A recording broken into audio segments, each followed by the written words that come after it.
மதுரை திருமங்கலம் அருகே கார் மோதி நடைபயிற்சி சென்று கொண்டிருந்த மகள் உயிரிழந்த நிலையில் சிகிச்சை பலனின்றி தந்தையும் உயிரிழந்துள்ளார். இதுகுறித்த கூடுதல் விவரங்களை செய்தியாளர் சத்யகுமாரிடம் கேட்கலாம். சத்யகுமார், வணக்கம். என்ன நடந்தது, முழு விவரம்?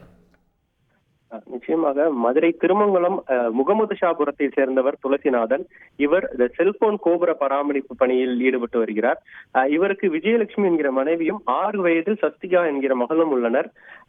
துளசிநாதன் வழக்கமாக திருமங்கலம் அருகே உள்ள குதிரைசாரி குளம் விலக்கு பகுதியில் அமைந்துள்ள அந்த சர்வீஸ் சாலையில் நடைபயிற்சி மேற்கொள்வது வழக்கம். இந்நிலையில் இன்று விநாயகர் சதுர்த்தியை முன்னிட்டு பள்ளி விடுமுறை என்பதால் அவரது மகள் சஸ்திகாவும் துளசிநாதனுடன் சேர்ந்து நடைபயிற்சியில் ஈடுபட்டிருந்தார்.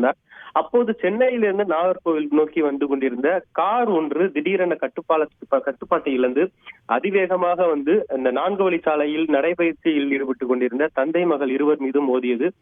இதில் கார் மோதியதில் தூக்கி எறியப்பட்ட சஸ்திகா சம்பவ இடத்திலேயே உயிரிழந்தார். இதைத் தொடர்ந்து துளசிநாதன் அருகில் இருந்தவர்கள் துளசிநாதனை மீட்டு திருமங்கலம் அரசு மருத்துவமனைக்கு சிகிச்சைக்காக அனுப்பி வைக்கப்பட்டனர். சம்பவ இடத்திற்கு வந்த காவல்துறையினர் விபத்து ஏற்படுத்திய கார் குறித்து விசாரித்ததில் அவர் சென்னையை சேர்ந்த எத்தின் ஜோசப் என்பது தெரிய வந்துள்ளது. மேலும் உயிரிழந்த சஸ்திகாவின் உடலை தற்போது பிரேத பரிசோதனைக்காக மதுரை அரசு ராஜாஜி மருத்துவமனைக்கு அனுப்பி வைத்தனர். இந்நிலையில் மேல் சிகிச்சைக்காக துளசிநாதன் திருமங்கலம் மருத்துவமனையிலிருந்து மதுரை அரசு ராஜாஜி மருத்துவமனைக்கு அனுப்பி வைக்கப்பட்டார்.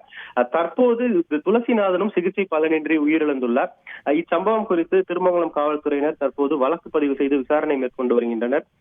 திருமங்கலம் அருகே நடைபயிற்சியில் இருந்த இந்த தந்தை மகள் மீது கார் விபத்து ஏற்பட்டு இருவரும் உயிரிழந்தது பெரும் சோகத்தை ஏற்படுத்தியுள்ளது. விவரங்களுக்கு நன்றி சத்யகுமார். செய்திகளை உடனுக்குடன் தெரிந்து கொள்ள உடனே சப்ஸ்கிரைப் பண்ணுங்க.